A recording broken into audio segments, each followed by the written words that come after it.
this is the last event of today, Ignite at Davos 2025. We have some incredible speakers lined up for you. You can still come and find a seat. There's still some open seats happening.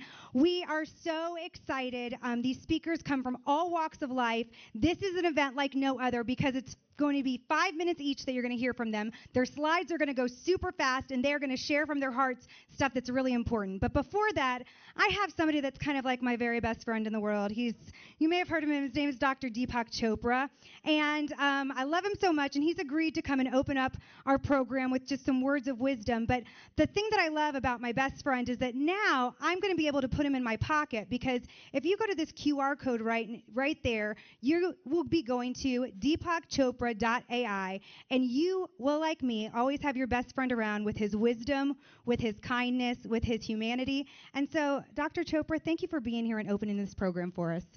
Thank you. So, what should I say? This is the last program of the day. It is. And your best wishes for them, and how calming mind and happy heart. Okay, so let's do a very short experience, okay? Close your eyes. Bring your awareness to your breath.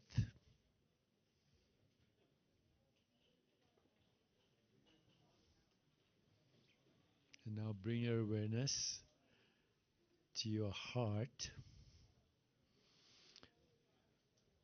If possible, uncross your legs and keep your hands open with your fingers pointing upward.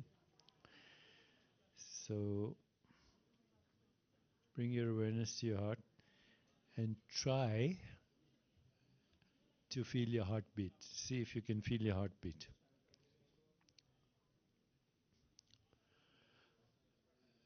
And you should be able to feel something. Your heartbeat, some throbbing, some feeling. And if you don't feel anything, then just pretend that you're feeling it. And now bring your awareness to your open hands and your fingers. And feel your heartbeat in your fingers. And you should be able to feel it. Feel your heartbeat in your fingers. Something, some throbbing, some tingling, something. And now bring your awareness to your entire body. Feel the sensations in your body from the inside out. And have the intention to feel your heartbeat in all the cells of your body, because it's there. Your heartbeat is there in every cell of your body, just like it was in your fingers. That's what life is. It's the throbbing of intelligence everywhere in the universe, and your body is part of it. And now, keeping your awareness in your body, direct your attention to any part of your body that you think needs healing. Any part of your body that you think, physical healing. And if you're perfectly healthy, then just keep your heartbeat in your heart, which is the emotional center anyway.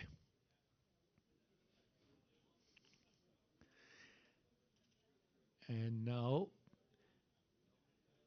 start to repeat these words mentally as you feel the sensations of your body. I'll pronounce the words and you repeat them mentally, but feeling your body. Okay, feeling the sensations in your body. Peace.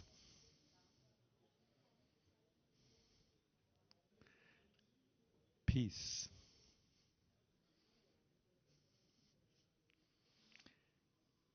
Peace.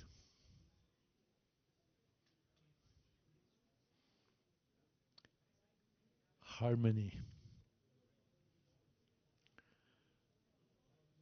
Harmony.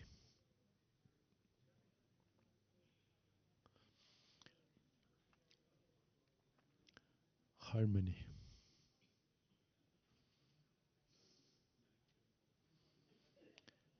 Joy. Joy.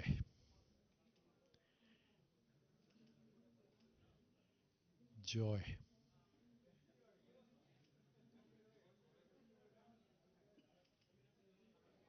Love.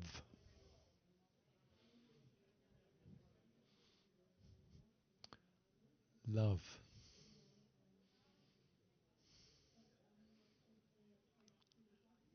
Love.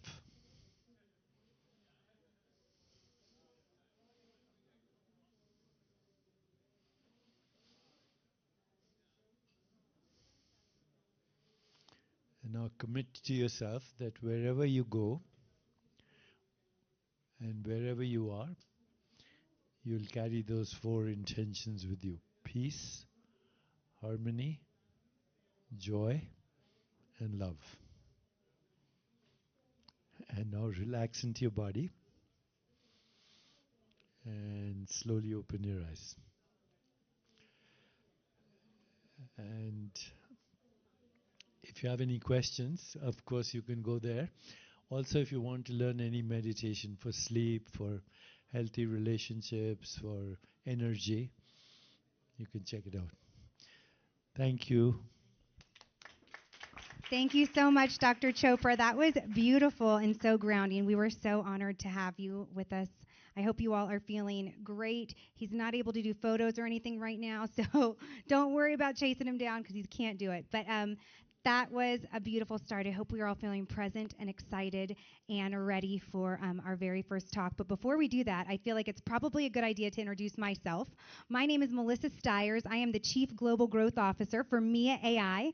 We are an AI startup who is setting out to change the world because we have a wonderful learning platform for non-technical talent. We have a goal of empowering 1 million women with the skills of AI by 2030. We work with businesses, we work with nonprofits, we work with individuals because we believe that the skills of the future are happening now and we don't want to see any talent left behind. So I'm honored to be here today. And now normally I don't need a script, but these people, the speakers that you're going to be hearing from, these Ignite amazing speakers are so brilliant, I'm going to have to read from their bios because there's no way I can remember everything about them. So the first speaker that I would like to welcome to the stage is Dr. Sophia George. Now, Dr. Sophia George is the president of the University of the Virgin Islands. You can come on up and stand next to me. And is a pioneer in both higher education and healthcare innovation. Her research focuses on using AI, and machine learning to develop predictive models for COVID-19 outcomes and Alzheimer's disease. She is a fellow of multiple prestigious academies. And Dr. George, what I really love about her, aside from the fact that maybe one time I used to work for her and she is the best, is that she is shaping the future of education and healthcare with compassion and caring heart. So if everybody can please give a round of applause to Dr. Sophia George. Thank you, Melissa. I'm so happy to be here with all of you today to talk about courageous, caring leadership and the tools that all of you can use to advance your respective organizations in ways that will transform the world. So one of these keys include avoiding death by meetings. How many of you love meetings? Not many of you. By using tactical and strategic meetings, as well as using agile strategic planning, of course using AI and machine learning to develop predictive models, as well as using Lean Six Sigma to improve efficiency. So courageous, caring leadership is the intersection between courage, between intentionality, between excellence and innovation, inclusive excellence that includes the tenets of equity, diversity, and fairness. So caring science is what grounds this courageous, caring leadership framework, and it includes competence, commitment, conscience, confidence, compassion, comportment, and I threw in a seventh C of creativity just for fun. Now, when we talk about avoiding death by meetings, tactical meetings and strategic meetings are important. So not just coming to a meeting with agendas that are full of a number of items that you won't be able to get through, but instead coming to those meetings with data and also getting to the point. Additionally, focusing on the 3 Ps. Focusing on progress that's been made within an area, also the plans to advance that area, and then the problems that exist, but more importantly, how leaders in their components or areas are addressing those problems. When I talk about agile strategic planning, it's starting from 20-year possibilities, narrowing that down to 2-year progress indicators, and then 2-quarter projects. And then the important part is refreshing that plan every 6 months. And as all of you know, as you engage in a strategic planning process, engaging all stakeholders fully, getting buy-in from those stakeholders, but most importantly, a plan that you refresh every 6 months, ensuring that, of course, it advances your mission and vision. Now, Lean Six Sigma has been used for many decades in manufacturing, and many of industries that have improved include aviation, include IT, but not so much of it has been used in academia, for example. But as you think about your respective organization, Lean Six Sigma can be used to improve efficiency by focusing on defining, measuring, analyzing, improving, and control in order to reduce waste, including waste of human resources as well as financial waste. Now, AI, you heard a lot about, and machine learning, but the important thing is to also remember that it requires human thinking and cognition to also develop the best predictive models and to work closely with these machine learning models to develop those predictive models. So this is an example. We used 5,000 patient records, including 1,200 variables, and we're able to design a model using our human cognition and then using a machine learning approach using random forest classifier to identify 15 variables that were able to predict mortality in that case. Of course, augmented reality can also be used for student learning, or even in manufacturing, or even in the industries where you have people engaged in high technical skills in order to practice and improve those skills. Other examples of how AI and machine learning can be applied, including in healthcare in particular, to foster collaboration, also to optimize electronic health records in order to build predictive models to predict anything. Can also be used in finance, although that's not an example here. And so in this case, using AI within healthcare environments have been able to improve outcomes in healthcare environments through our research partners in partnership with Department of Health, for example. And then ultimately, the goal is to streamline workflows. So that applies to healthcare, but also can be applied to your areas, and also to help bridge the gap between innovation and practical application of AI. I think we hear a lot about the high-level aspects of what AI and machine learning can do, but these are some examples of practical ways that you can use AI and machine learning to improve outcomes, to improve building capacity in terms of training, but also, more importantly, to reduce the bias that you and I might have, reducing those biases through these predictive models. Also, in many industries, getting an understanding of what people have in terms of perceptions about AI in general is a good starting point, so that then you can improve training of AI and help improve outcomes. This is an example of using an ocean glider, for example, underwater marine environmental science research to collect real-time data in oceanographic research to build predictive outcomes that can help transform climate change, for example. Now, the most important part is when you engage students and new people who are new to AI, whether through a gamified approach or not, in order to improve learning and the student experience. But overall, with all of these tools combined together, you can go out and be a courageous, caring leader.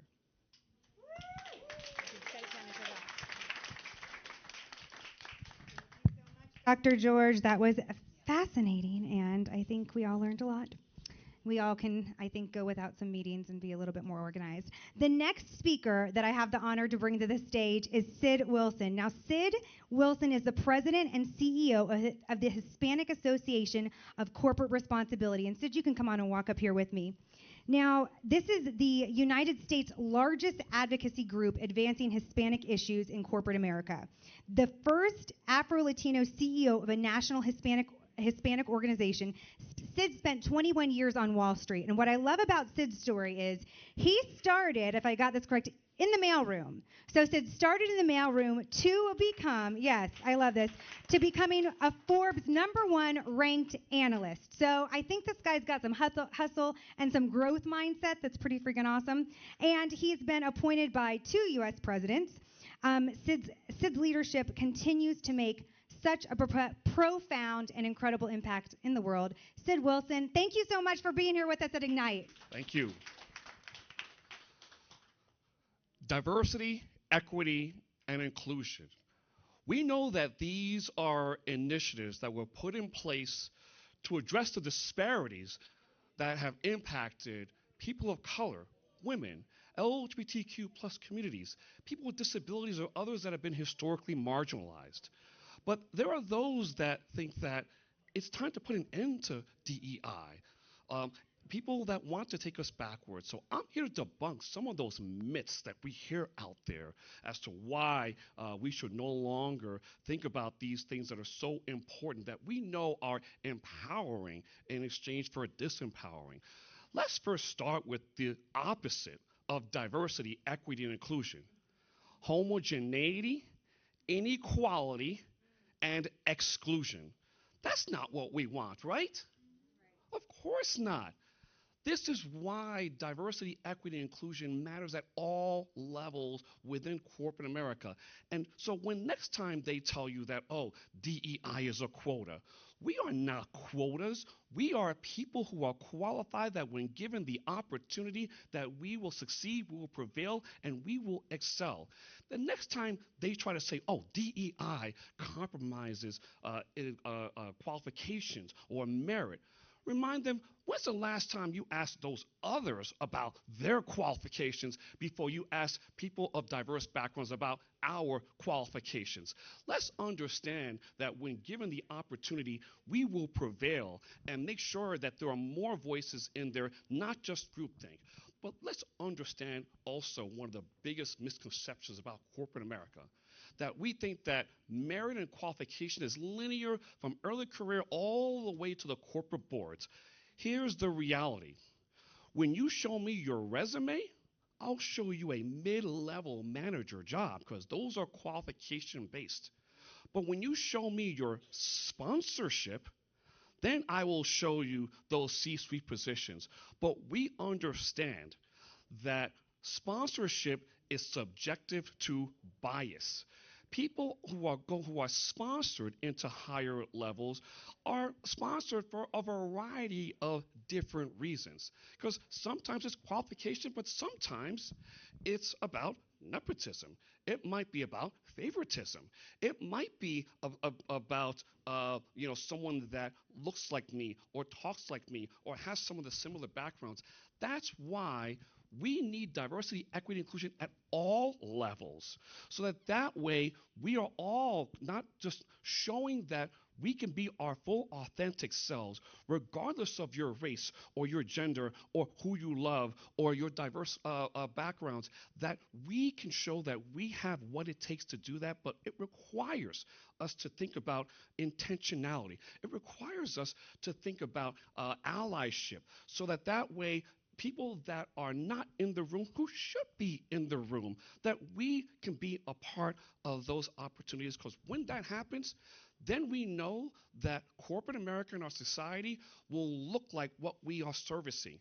This is why diversity, equity, and inclusion matters. We should be able to not only bring ourselves together, but don't treat it like just a piecemeal, a checkbox, a little bit here, a little bit there. It has to be system-wide, and it requires us to really think about intentionality. Because when you have all of these aspects together, when corporate America acculturates to us, not asking us to assimilate to an existing corporate culture of the past, then we know that an acculturated DEI strategy means that we're bringing those ideas. And that's why it can't just be diversity, equity, and inclusion. It requires another one: intentionality. We call this DEI square, because you take DE&I and then you add intentionality, then you are beginning to unleash the full potential of what we all can do when we're given the opportunity, not only to show that we can make a difference, that we count, but also that we can do it being who we are. And that is why it's so important that we continue to build bridges, not take those bridges down. Lift each other up, not take each other down. And next time someone tells you that DEI somehow is taking us, pulls us apart, understand that diversity, equity, and inclusion is what brings us together. So let's make sure that we continue to empower and have diversity, equity, and inclusion. With that, thank you all very, very much. Sid, that was awesome and inspiring. You can set the microphone that we're going to Oh my gosh, that was wonderful. Thank you so much. As people are coming in, coming out, we've got seats available. It's nice and warm and toasty in here because it's so freezing outside. Thank you so much. So I am really excited about this next speaker because she is incredible. And I have to read her last name, but I think I got it right. It's Alexia Hilbertidou. Did I say it right? Alexia Hilbertidou, who is affectionately known as Girl Boss NZ. She is the founder, she's affectionately known as head mistress of Gen Z. She's the founder of Girl Boss NZ, which boasts, I believe, over 17,500 participants. They're from New Zealand, they're from the Pacific Islands, they're from Australia. She is a flipping rock star.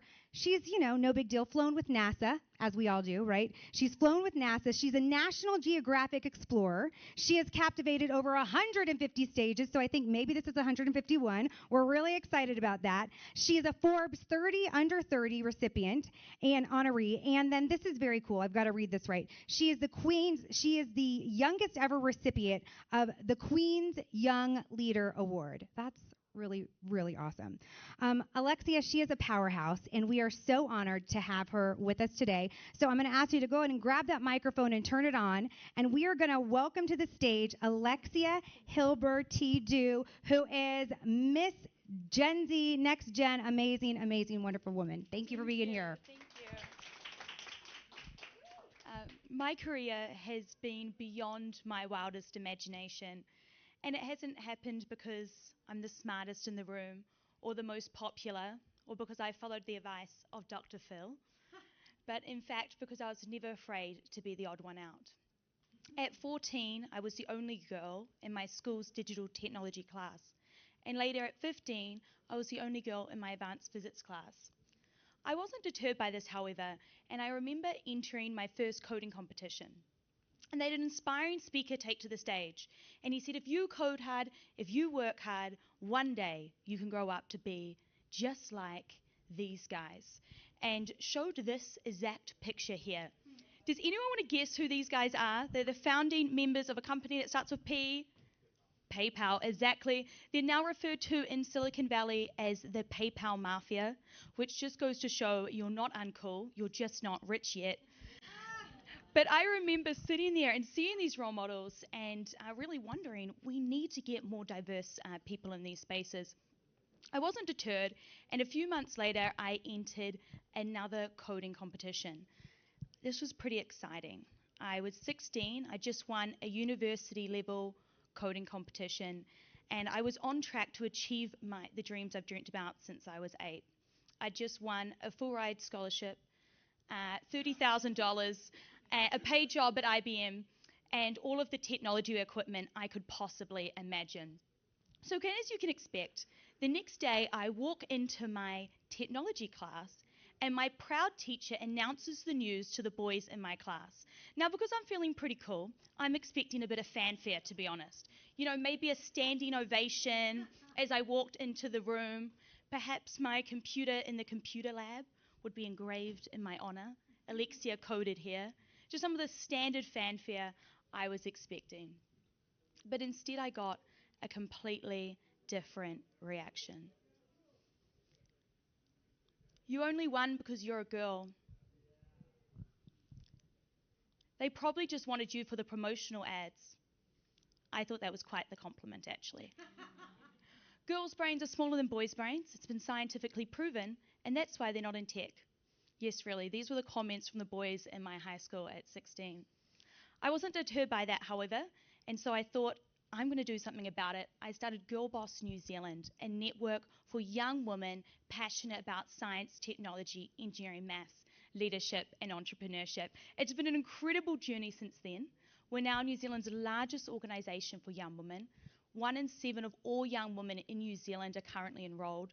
We've impacted over 100,000 young people and raised over 63 million for women and girls. It's taken me to places I never could have imagined when I was sitting alone in that classroom, like right here, where I met this woman that some of you may recognize. Now, the number one most common question I get asked by the young people in my workshops is, what can I do to be equipped for the fourth industrial revolution? How can I be prepared and future-proof? But there's a better question to ask. How can I be more entrepreneurial, empathetic, and adaptive? The entrepreneurial, adaptive Gen Z will survive any wave of automation, and that's what we teach at Girl Boss. And I'm really passionate about making sure that women are prepared for the fourth industrial revolution. Women's predominance in retail administration and their lack of presence in engineering and technology will mean they're twice as likely to be automated. It can feel easy to be overwhelmed, but I remember the number one best piece of advice I received, which was from this guy, Jamie Oliver. And he said to me, when you walk into a boardroom, when you walk into a meeting, who is the person that holds the most power? The one with the most hope. Be the one with hope. Be the one with vision. Be the one with optimism. And when I reflect on that experience in my classroom, I realize I didn't need their praise, for I can praise myself. I didn't need their acceptance, for I can accept myself. And I didn't need them to see my worth, as I know I am worthy. And it's 2025, and no girl needs a permission slip from the boys in her class to follow her dreams. Thank you. Thank you, Rob. That was awesome. Oh my goodness, these speeches are just getting better and better. This is amazing. And we're trying to fix the tech. I'm looking at my amazing tech person. We're working on it. So the next gentleman that I'm going to be calling up, I just wanted to show this off. This is Dr. Thomas Yuli's newest book, The Spirit of Human Business, How to Rediscover Our Human Being to Shape Our Future. So this is pretty awesome. Is it on Audible yet? Because I'm an Audible person, so I don't know. But this is his newest book, and I'm really excited, Thomas, to bring you up to the stage as I just share a little bit about you and we get this technology working. So aside from being an incredible author, he is a transformation strategist, an agile leadership coach. He is the founder of Human Business Labs, which sounds really cool and kind of freaky, so I like that. He has over 25 years of experience in working with making people more agile and also really bringing purpose and also profit to organizations and the people that work for them. He has really innovative ideas about accelerating transformation and turning ideas into impacts. And sometimes he's even done this with companies in little of 2 days. So that's really cool. And I'm at a startup, so I might be following you up with that because that's pretty awesome. Thomas empowers organizations to embrace change, foster collaboration, and achieve measurable success, which is amazing. Now, I don't want to bring Thomas to the stage unless he's got slides, right? So I think we've got the slides going. Dr. Thomas Yuli, will you come on up here? We're so happy to have you. Well, good afternoon. Let's talk about change. Everyone does. Business needs to change. But who actually is we? Business? Us? There is a paradox, and let's explore this paradox and how to solve this. You may go to the next slide.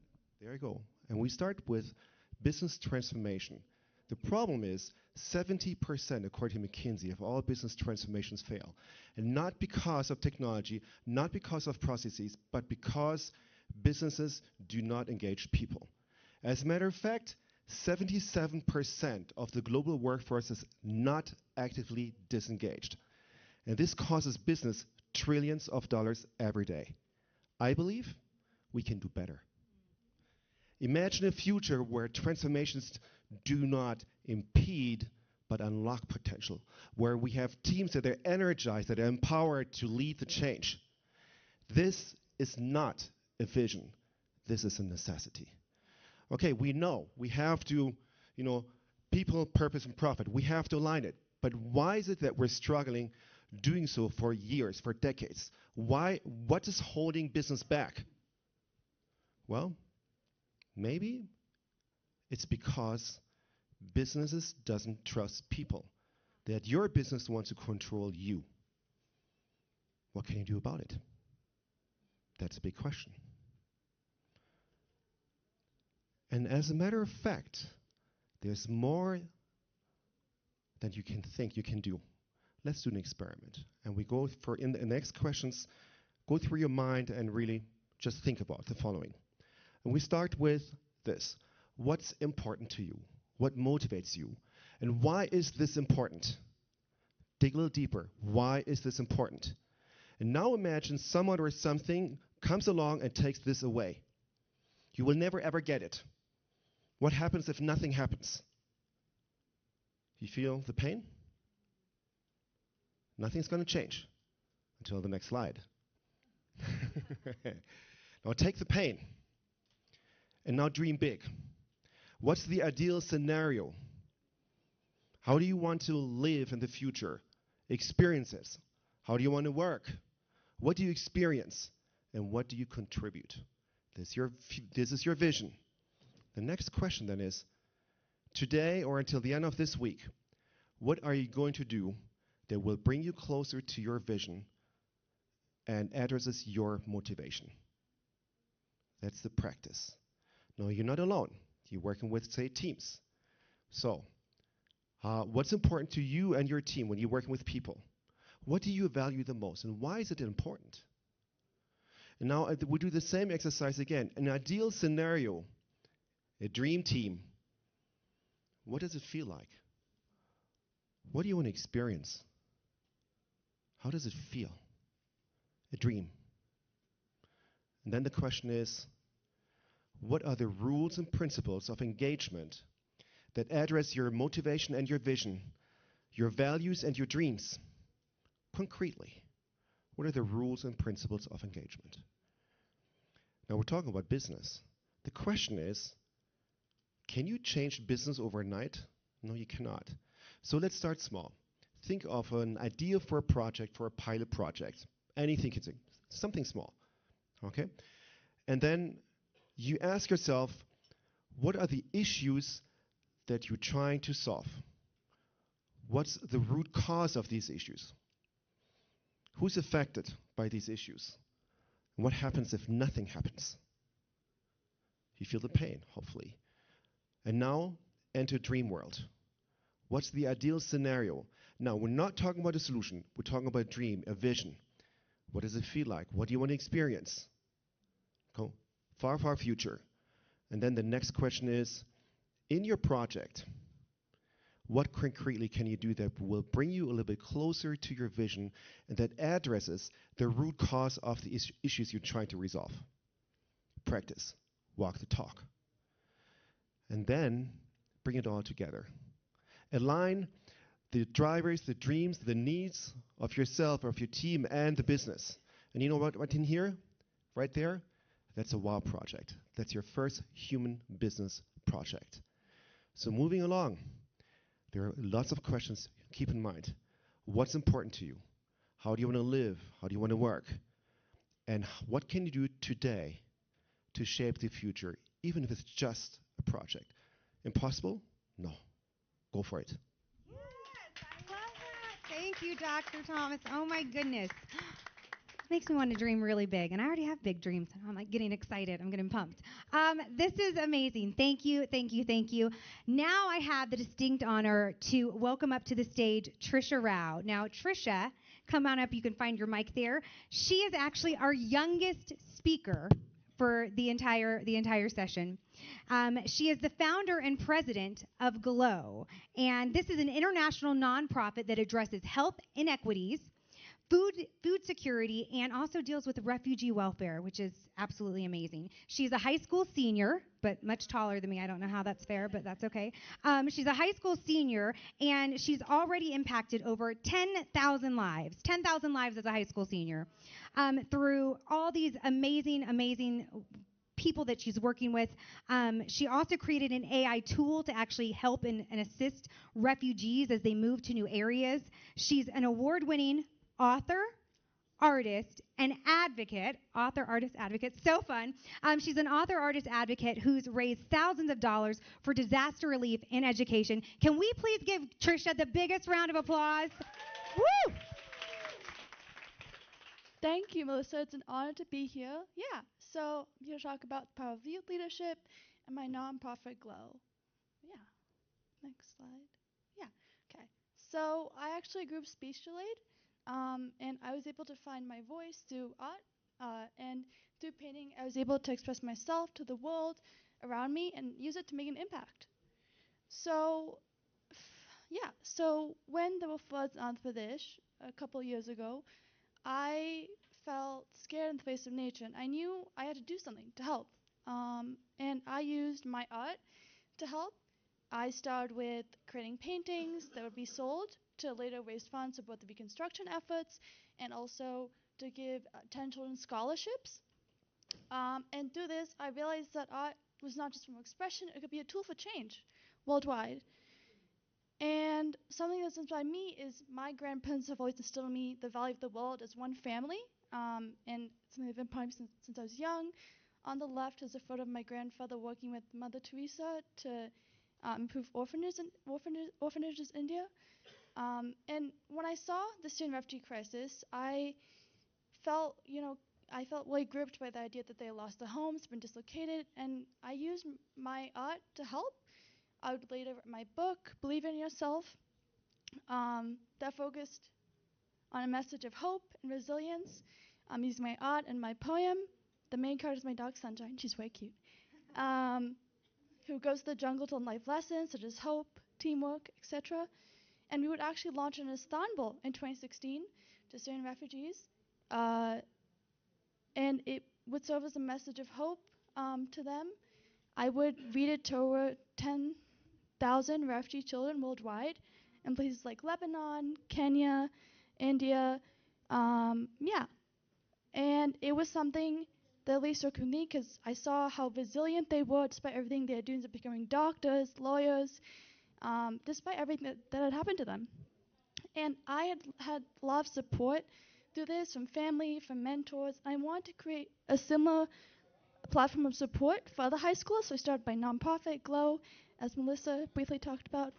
And I assembled a board of advisors from various areas, experience with AI experience, food, equity, global health, research, design thinking, etc. They've all been really helpful in empowering youth leadership. So we've worked with partnerships like E2G, Safety Club, Vesavia, and UPF to really expand our reach and co-create solutions. And we also raised $150,000 in grants last year through things like Microsoft and Canva. And something that stuck with me is I've seen how empowering youth can be really powerful. They've really grown into their roles and helped us with all these projects to make a huge impact. Yeah. So some of our highlights include we did a breast cancer awareness campaign in India that focused on raising awareness for breast cancer and early identification of breast cancer to rural women in India. We were able to impact 100,000 rural women in India through partnering with UBF. As Melissa mentioned, we also created a chatbot for refugees to help them learn English more efficiently and integrate into the new culture. Yeah. And then I've also researched how AI can help increase the efficiency and impact on nonprofits, specifically in the area of child sexual abuse, partnering with Safety Club. And then most recently, we actually did workshops in Lebanon with the Syrian refugees through book readings and art workshops, partnering with Noor and Hope Team. They do amazing work there, helping the refugees. And some of the key metrics, because we had 50 plus high school interns over the last year, and in total, we've done initiatives in 6 countries that have been critical. And something that I've seen is that despite, no matter how small the ripple of impact each person makes, we can work together to reach a huge impact. Yeah. So join me and let's glow together. Thank you. Oh my gosh. Go together. I love that. Who's inspired? Who's inspired? I'm inspired. And Trisha, I got to tell you, you're sitting next to a university president. Her vice president of fundraising is here in the room, and so hearing you raised $150,000, they might try to poach you early, so I'm just saying, you got to watch yourself. Okay, so that was amazing, and I hope that everybody here understands how incredibly difficult it is to do talks like this. I am a talker, and to be timed with slides, they don't even have a confidence monitor. Can we just do a round of applause for all of our speakers so far? This is amazingly hard, very hard. Speaking in public is hard enough for most people, not me. I was born with a microphone. But as I say that, let me bring my buddy Lee Bressler up to the stage here. Lee is such a star in his own right. Lee, you can grab that mic for yourself. He is the founder and CEO of Spring Close Advisors, a strategy and consulting firm. He's got over 2 decades of experience in finance and technology. And he's advised industries like Microsoft and I think, JP Morgan, a lot of those. From designing, okay, this is pretty cool, from designing CNN's Magic Wall, interesting, to rebranding the Washington Commanders, which is a football team. No. Oh, I'm sorry. Someone else. That's the other guy. Just kidding. Microsoft, JP Morgan. Previously, okay, so we're back to Microsoft. I apologize, Lee. Okay. Let's go back to you. So you've got 2 decades of finance and technology experience, right? Yes. You have advised industry leaders like Microsoft and JP Morgan. Okay. Previously, did you lead Microsoft's U.S. Capital Markets program? Wow. Okay. Yes, I did. That's a pretty big deal. Yep. That's a pretty big deal. And you've held roles at numerous top financial institutions. Okay. Now, you also are a marathon runner. I am. That's right. So you're a masochist. Okay. Yes. And you are a seasoned strategist. And he's also super go with the flow, very fun, and stepped into this. He wanted to do this so bad, and we're so honored to have you here, Lee. Thank you so much for being here. Thank you. Let's give Lee a round of applause. Thank you. Do we have slides? Okay. There we go. Today I'd like to talk to you about running, something I'm very passionate about, something that I started doing about 5 years ago. I used to be a gym rat. I would go to the gym and bang weights around and grunt and do all the things you're not supposed to do. But then COVID started and all the gyms were closed, and so I had no choice.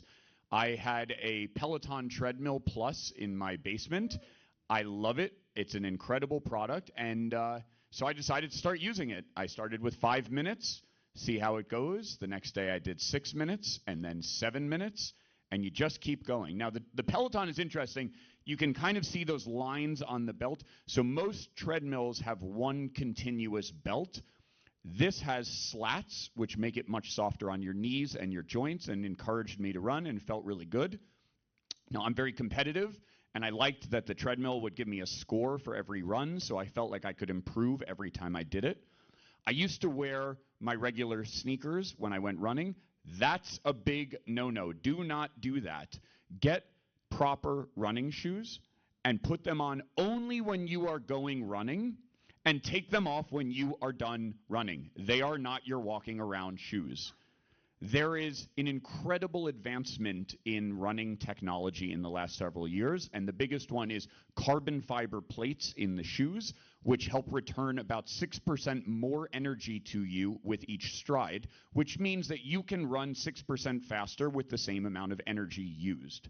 Nutrition is vitally important. Carbohydrates are your fuel. You can imagine in your body a canister of nutrition, and when you burn that down, you need to replenish it. Now, the first race that I did was called a virtual marathon. Because it was 2020, there were no real races. So I picked a friend's house. It was exactly a half marathon away. I ran there and I ran home, and it went just fine. But you can find local races no matter where you live, and you should. They're a lot of fun. In New York City, if you run 9 races and volunteer in 1 race, then you get guaranteed admission to the next New York City Marathon. That's a good trick. You should do that. Now, people will tell you you need to rest all the time. You need breaks. This isn't what you need. I'm not saying run every day, but the more you run, the stronger you get. The stronger your joints and your ligaments and your muscles get, and you get better at running, and you will want to do it more. Now, next thing, don't go barefoot at home. Don't do that. Get a pair of house shoes, sneakers that you can slip on easily. Crocs do the trick. When you are barefoot, your foot is like this, and when you are wearing sneakers, you are like this. And that extra little bit of lift takes all the pressure off of your posterior chain. Have a training plan. A training plan is very important. I use Hal Higdon's, but there are many plans. You should use one. You will hit plateaus as you run. You will find your performance starts to flatten out. That's okay. Just keep going. Just keep pushing. Not every week will be better than the prior week. Set a goal and push yourself. It will go okay. Weightlift, mix it up a little bit. I'm not saying you're going to exercise every day. You should if you can, but mix it up and you will have great results. I like to weightlift just the basic stuff. You don't need to be Arnold Schwarzenegger. It's okay. Just do some squats and some lunges so you feel stronger. Now, I did the New York City Marathon again in 2022 and in 2023. 2022 was not a great success. I ended up in a porta potty for like 15 minutes. Don't recommend that. 2023 went much better. And then I learned some tricks for 2024. Hydration is vitally important. I carried a water bottle with me, just a disposable one, and I just took sips as I went. Every few seconds I took a sip of water. I ended up drinking 2 liters of water over the course of the race. I didn't stop at any water stations because when you do that, your heart rate goes down and then back up, and that is not fun. That doesn't feel good. Salt is very important. I used a product called Solace, which is concentrated electrolyte tablets, and I also brought salt packets in my pocket. I took one of them every 3 miles. That's 5 kilometers. You just do like this. It helps you replenish the salt in your body. I use these Morton gels every 4.5 miles. Those replenish the carbohydrates. Now, I'm excited to run with all of you, and I'd love to invite you to come running with me tomorrow morning at 10 a.m. We're going to do a group run leaving from the train station here in Davos Platz. I welcome anyone of any skill level. It'll be fun, a great way to meet people in Davos. Thank you for listening to me. I work for a firm called Spring Close Advisors, and we'd love to tell your story. So thank you all for being here. Oh my gosh, that is so cool. I think I might become a runner now. That's Join us very tomorrow. cool. Tomorrow. Okay, so you guys, you heard that. Tomorrow is the run. I think we all picked up some really neat skills. The shoe thing. Any excuse for me to buy any more shoes, I like it. So even in-house shoes. Thank you so much, Lee. Now I would like to bring to the stage Kathy Elatiwa Alara. Sorry. Kathy, if you could come to the stage and find the microphone. Now, Kathy has told me to share with you that that French is her first language. So English is not a second language. It's probably not even a third language because she's so brilliant. But she wanted to make sure that you all know that. She is a jurist. She's a gender expert and a development specialist. She's got a deep, deep, deep commitment, which I know very well, to empowering women and girls. She has her own foundation, and it's the founder of the Latawa Development Foundation, which operates all across Africa and also in Europe. And she is the co-founder of Build Her a Future, which is an initiative that's been implemented in 4 countries in Africa so far, with so many more to go. Like I said, she's fluent in multiple languages. She's a certified trainer. Kathy is a sought-after public speaker and an advocate for sustainability. She's an advocate for climate change, and she's an advocate for equality. And I've watched her in work. She is one of the most compassionate, caring people on the planet. Can we please give Kathy a round of applause? Thank you for being here. Good afternoon, everyone. I'm so aligning with Nicole, who was here before. Imagine this. You're assembling 1,000 pieces of puzzle, but someone decided that you'll use only 700 pieces. Is that fine? Sounds ridiculous, right? Of course. Yet, that's exactly what we are doing in technology by leaving half of the world's talent untapped. Globally, did you know that only 28% of tech workforce are women? And in Africa, even smaller, 20% only. And yet, over 3 years, we've seen progress. Women participation in different programs is increasing, and narrowing gender gap by 8%. And this year in Davos, 35% of participants are women. That's progress, you're saying. But let's not put ourselves on the back too quickly. At this rate, we might achieve equality in 2025. Now, let me introduce you Ngozi. Who is Ngozi? A 15-year-old Nigerian student. Ngozi couldn't study back home. Why? Because she didn't have electricity. But you know why? What? Instead of complaining, Ngozi, with her schoolmates, co-create a solar bag at 15 years old. And with solar bag, she could lighting her school, her community, and also people around her. Ngozi is not alone. There is many Ngozi in Africa. Let's talk about Makila Priska from the DRC, young engineer, created electric smart cubicle to avoid household fire issues. Or Rebecca Enonchong, who has built a global tech empire while advocating for African women in tech. Many other organizations are supporting women in tech in Africa, like Level Up by Makutano, Build a Future, and many others who are present in Davos. But you know what? Women are proof, all those women are proof that brilliance isn't a question of geography or gender. It's a question of opportunity. By 2025, did you know that Africa's digital economy is projected to contribute $180 billion globally? But only 17% of African women have access to formal STEM education. It's like running a race ground without no support. When African women enter the tech space, they don't just participate, they also innovate. From Moringa School in Kenya, training women in coding and AI, to Farm Drive, which use AI to connect women farmers to financial services, to young girls like Ngozi, creating tech solutions in the schoolyards, African women are already shaping the future. This is only a few of examples. And yet, here we are in Davos, where global decisions are made. How many African women are sitting in this room today? Look at by yourself. Very few. Too few. That's not just disappointed, it's missed opportunity. Because when African women lead, we all win. So here's the plan. 1, invest in STEM education for girls. 2, found African women-led startup. 3, partner with VAS to ensure the next big breakthrough in AI and clean tech has a woman name on it. Not only African, but any woman. Ladies and gentlemen, the digital revolution has no gender, and talent knows no borders.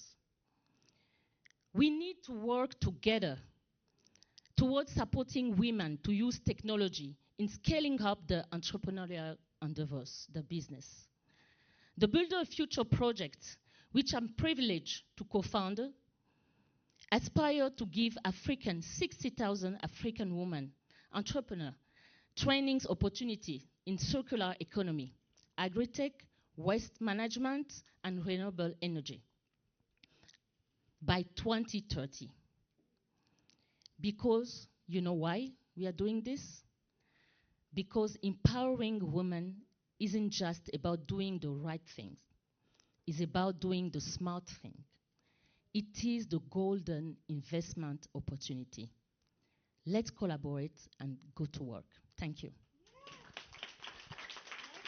Work. I love it. Thank you so much. And I love the reference about running without shoes. I thought that's really neat how that kind of flowed together. And speaking of kind of running together, I would like to call to the stage Simi Wagugu, who is amazing. She is the CEO of Africa's largest youth empowerment nonprofit and the 2023 African Education Medal winner. With a focus on education, entrepreneurship, and gender equality, Simi is transforming the lives of young people all across Africa. Her work is particularly with young girls in underserved communities, and she addresses critical issues like digital skills, access to them, financial literacy, driving lasting change, and making sure that these women have resources. So everyone, will you please welcome to the stage Ms. Simi Wagugu. Thank you very much. I think you've seen by now from the stories of our two young women and from her story that how you eliminate extreme poverty in the world is by empowering African girls. So, so I want to tell you the story of Amina. Amina, like millions of African girls, walks from her village to the nearby town for school. And as they walk past to the school, they see thousands of miles of rotten fruits and vegetables from their parents' farms because their parents don't have the access to transport these vegetables to the market. They get to town where their school is and they see expensive vegetables that are not affordable to most people. And so Amina is worried that, the parents' farms might actually go out of business. Her parents might lose their income or pull her out of school to get married early. So what do? We bring in Junior Achievement, and Junior Achievement teaches Amina and her friends how to code. They set up an app where they're able to sell products directly from their parents' farms to consumers around their village and even in nearby cities. They build a website, and on that website, they're able to sign up additional farmers in their communities. This is a true story. They sign up farmers within their community. They get Okada riders. I don't know if you guys have been to Africa and seen the motorbikes that people use for transport. These are Okada riders. They use them as delivery men, carrying the produce to their customers. And guess what? These young girls who have never had a dollar to their name turn $4,000 of rotten produce to a $47,000 thriving business. Now, how many businesses do you know will go from $1 to $47,000? That's an amazing return on investment. They're able to sign up 300 farmers, grow 16 firms, and 50 businesses out of this initiative. And so this is what JA does. We bring these programs across 23 countries in Africa to underserved communities where these young girls, just by learning how to code, digital skills, entrepreneurship skills, design thinking, can take their own future into their hands and solve the problems within their communities.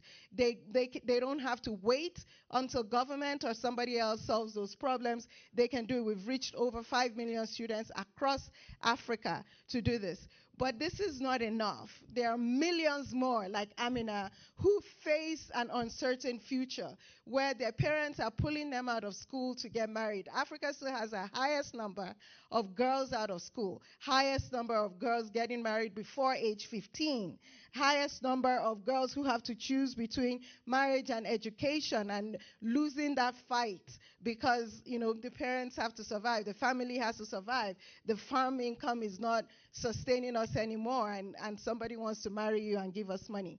But we find a lot of girls who go through these company programs. These are girls who are presenting their businesses to panels of judges who give these are all high school students. They are $1,000 businesses that are empowering them to solve problems. And so what we want to do is scale that up to 10 million girls by 2030.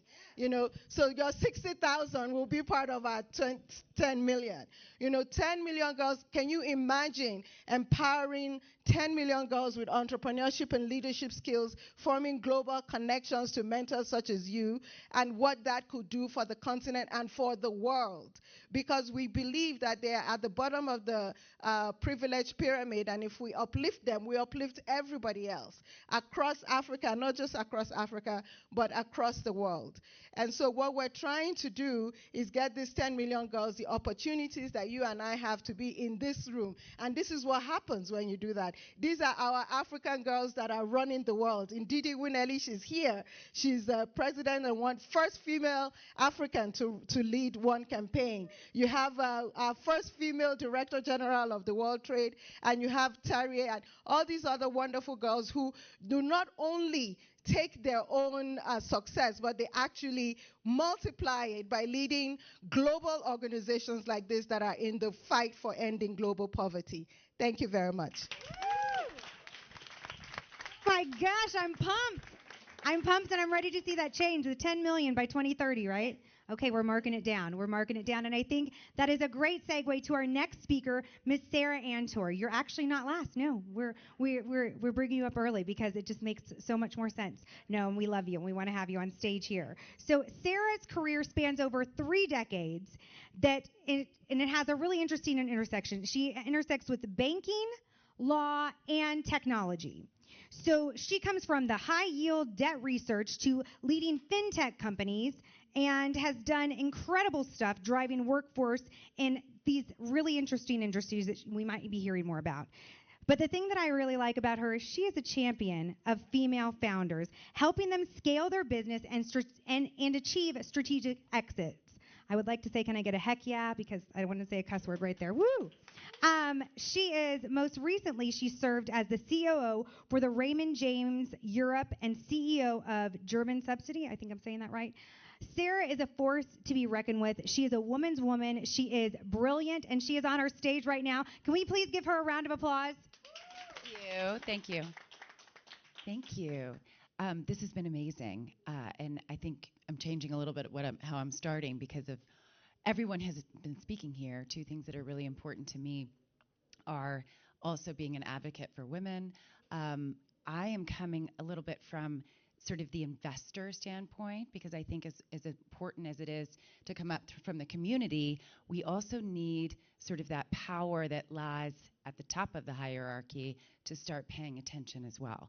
So I'm gonna, this won't match perfectly. So I believe that gender equality and saving our planet basically go hand in hand. I think as we increase gender equality, we're going to be able to reverse climate change and achieve net zero.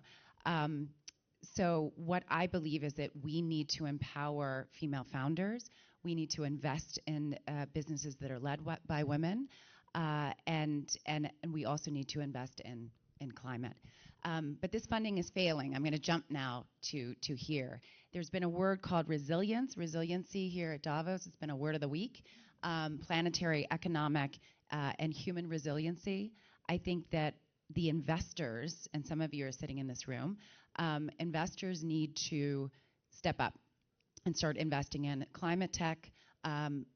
Every climate startup, this is really interesting. Let's just go straight here. We've got 4 investment categories. Down here is venture capital, and the normal trajectory is going up here. Here's where private equity reaches down and picks up companies that are interesting to them. But this is later stage funding. This is big money, right? This is a lot of money spread over many, many companies and wondering, hoping that one of them is going to become a unicorn. This is normal, classic trajectory.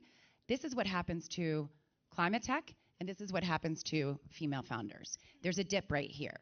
After they've received some early stage funding, they enter what we call the valley of death. It's around Series B in Europe, and I'm based in Europe, but it's around Series A, between A and B in the United States or in North America. This is a real funding gap. We call it the missing middle for those who are actually in the investment. This is the valley of death. So for women, less than 5% of female founders actually make it to Series B. And for climate tech, you need big money, but the ideas are too bold, right? So you have early stage investing, early stage investors who want to invest a little bit of money in bold ideas, but you actually have late stage investors who don't want the risk of a bold idea until it's become stable. So I believe this is not a negative. I think actually that we shouldn't call it the valley of death. We should call it the valley of opportunity, mainly because for female founders as well as climate tech, if you actually, this is for the people who really want to see this number down here, if you actually invest this money or pool that money into a syndicate early on, you can put large amounts of money into a bold idea. So the reward actually matches the risk. This is specifically for climate tech companies, but female-founded companies, some of you will appreciate this. Female-founded companies are actually 5 times more likely to become a unicorn as male-led companies, mainly because the pool is so small. Only the best of the best are making it. So you've got bold women out there doing things, but they arrive at the Series B and they actually aren't receiving that funding. Women businesses, they actually bring a greater ROI. We're going to see a cool slide in a minute. They have less of a burn rate. So for us, when we do a ticket of leading into a female-founded business, we can do a ticket of 6 to 8 million versus a ticket of 10 to 12 for a male-led company. So hopefully the investors in the room recognize that that means we can get in really low at a discount because these are underfunded, underrepresented women who are running their businesses lean, mean, and they're ready at Series B to actually IPO. So what we're trying to do is get in there. We're early movers. We're out here. We're the only ones doing it right now. And we're also women-led. Please QR and get in touch. These women, we're getting in at a really good deal. It's an arbitrage opportunity, and it's also good for all of us. Thank you. I saw a lot of people snapping some pictures of those slides. I think we're all very excited to become investors. And I love that the tips about the startups for women, as I'm working for a women-founded, women-run tech startup. Well, I thank you so much, Sarah. I would like to bring now to the stage, last but not least, Dan Gardner, who we've heard just a little bit of his bio because I got it mixed up with Lee's, but that's okay. Dan, if you want to come on up and grab, he's here, right? There you are. Thank you. If you want to come up and grab the microphone, which is in Sarah's lap there. So Dan is the co-founder and executive chairman of Code and Theory, and he's a technology-first network renowned for shaping some of the most innovative digital experiences. Guess what he's done, you guys? Did you guys know he may have or may have not created CNN's Magic Wall? I think we heard about that. To rebranding Washington Commanders. So Dan's leadership has left really a lasting mark on a lot of areas in the tech and media industry. So we're super honored to have him. He's a trusted voice in digital transformation and in AI, and he's been featured in Forbes, Fast Company, and on global stages like Davos and Web Summit, and now Ignite at Davos. So can we please give Dan Gardner a round of applause as he closes out our program?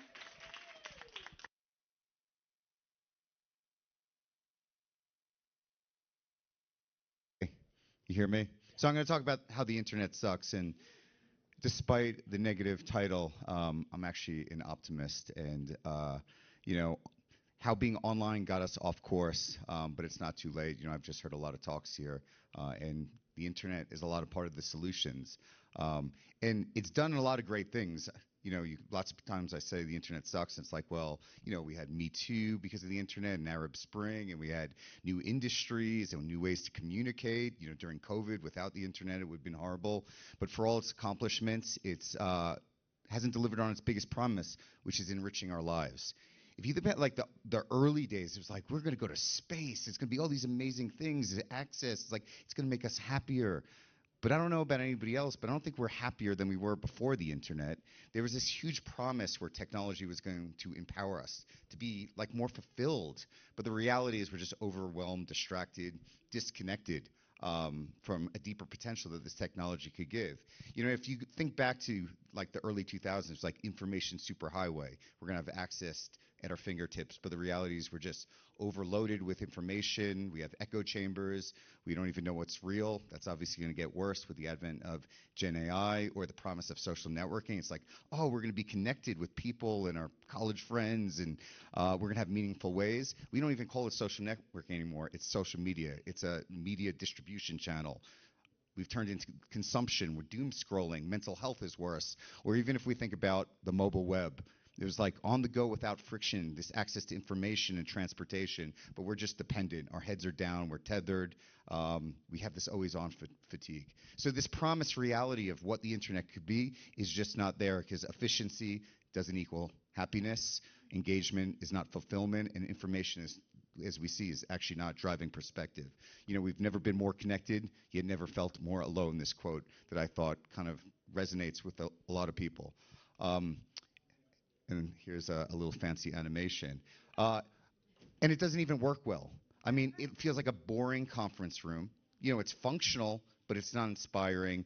Everything feels like I'm filing my taxes even when I'm booking travel, and we just live in boxes. And I like to think, are we going to have our heads down looking at boxes and boxes and boxes and Zoom calls and Netflix and in the future with phones in front of us in 5, 10, 20 years? If you really fast forward, I don't know if it's going to look like the way it looks like now. The internet is a tiny moment. We've been living with constructs that we think will always look like that because that's what we lived in the last 10, 15 years. But it was only 20 years ago we were reading newspapers with paper. But the good news is the possibilities are endless, and our imagination is our only limitation. And actually, I heard something earlier today about literally education. That is the limitation, is change. So our imagination is our limitation. True innovation doesn't have to just improve on what we have. This is the way it was. It shouldn't just be incremental. It asks, what should exist? How can we do things in a different way? We don't have to be stuck to the constructs that exist today. But we need to shift our focus. We're coming from what I think is the information technology age, IT professionals, IT consultants, to emotional technology. This is really at the heart of what AI can do. It actually can be emotional. It can connect us in different ways where historically it didn't. So here's 3 starter principles that I think can help us design and remove some of these limitations to a better internet. The first one is, this feels a little longer than the other one. I don't know what's happening right here, but okay. I thought it was me here. I'm not used to not controlling the flow, and I thought it was quite impressive actually being so young, because I was like, how am I going to do this? Okay, 3 principles. Here we go. At least I got a little extra 5 minutes to why the internet sucks here. The first one is designed for fulfillment, not addiction. We all go on TikTok and we come out an hour later and no one feels fulfilled. Crack is good, but it's not good for you. And I think there's a way that you could be a business and actually do the right thing and give fulfillment. Secondly, purposeful friction. We've spent decades in the internet removing friction on how to actually create engagement, but actually friction, like discourse, drives perspective and decisions and actually is fulfilling. It creates memorable moments. If you're a brand, that is important. Build for human relationships. We talked a little about being more human earlier. Do things that give you belonging. There's a difference between connected and a relationship. The internet talks about connections a lot. I'm LinkedIn, we're connected, but that doesn't mean it's a relationship. In the age of AI and the internet, in this moment, this is where I think the white space is that I do not see a lot of people talking about. This will transform business. Will give differentiation as AI takes over everybody's roles in businesses. This is where creativity is. Let's design a better internet. Thank you. Thank you so much, Dan. Thank you to all our speakers. This was so tough, as we just heard. This was amazing. Can we please give our speakers a round of applause? Speakers, if you're still in the room, come on up to the stage for a photo. Thank you, everyone, for joining us. I hope you guys feel ignited. I hope you walk away, and I do hope you connect with these amazing speakers.